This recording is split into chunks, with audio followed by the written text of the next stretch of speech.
Hello guys, in today's video we are going to discuss the Woods reaction. So let's get right into it. Woods reaction. So Woods reaction is a type of organic reaction which is also called a coupling reaction. So it's in a coupling reaction what basically happens is you take two fragments. So there are two fragments and they are joined together to form a single entity with the help of metal catalysts. So there can be many possible metal catalysts depending on the reaction. Here generally sodium in dry ethereal solution is used. Sodium in dry ethereal solution. So you might be wondering what's an ethereal solution. An ethereal solution is basically a solution of an ether which has no moisture in it. So it's a free from moisture solution. Other metals which can also be used are silver, Ag, we have zinc, iron, activated copper. You might be hearing about it for the first time, so you can Google this up later to read up more about them. You can also use indium and a mixture of manganese and copper chloride. So these are some of the possible catalysts which you can use to conduct this procedure. Although the yield might vary depending on which catalyst you use, so the most commonly used catalyst is the sodium in dry ethereal solution. So basically in the Woods reaction, you take two molecules of alkyl halide. Let's say you take two molecules of CH3Cl and add the required catalyst. Let's say you add sodium in dry ether. So basically what will happen is the chlorine, which are the alkyl part, will go and react with the sodium present. They will form 2 moles of NaCl and the rest of the alkyl group will join together and form a higher monologue of the same alkyl group. So like we began with a methyl derivative and we ended up with ethane right here. So now let's look at how the reaction happens. The reaction happens via a free radical mechanism. You might have heard of it.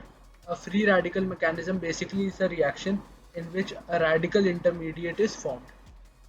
So the first step is basically, let's take any general alkyl halide RX and we take the metal M and these two react together. The alkyl part is separated from the halide, so one of the bond pair electrons go to the alkyl while the other one goes to the halogen, which then further goes and reacts with the metal. So you basically get the M plus and X minus ions. Then what happens is the radicals are not so stable, so they again react with the metal, which as it is wants to donate its electrons.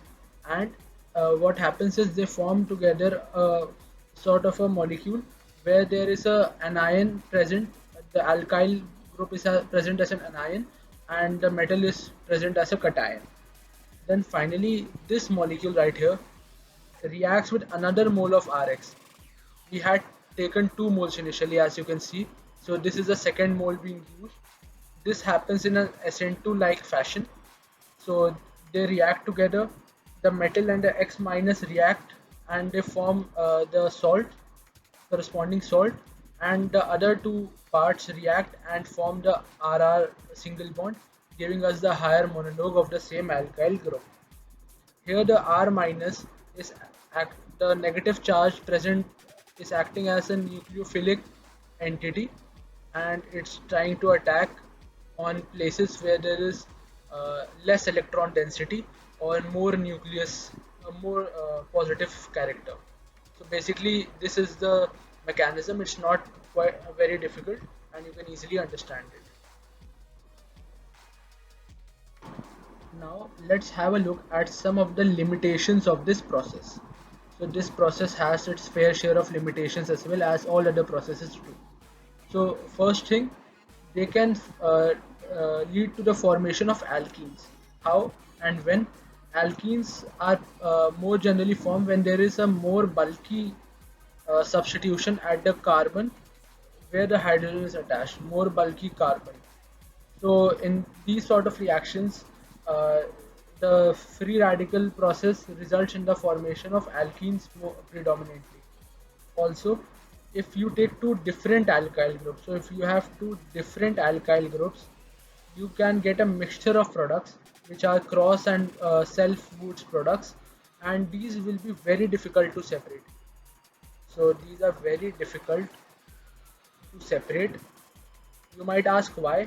Because these are alkanes of similar, almost similar molecular masses, not too different. So their boiling points are also quite similar. Boiling points are approximately same, in the same range, you could say. So the difference is not enough for them to be separated by fractional distillation. So no fractional distillation is possible, and hence you get an inseparable mixture, which is practically useless for you if you want a specific molecule out of the process. So these are the major downsides of this reaction.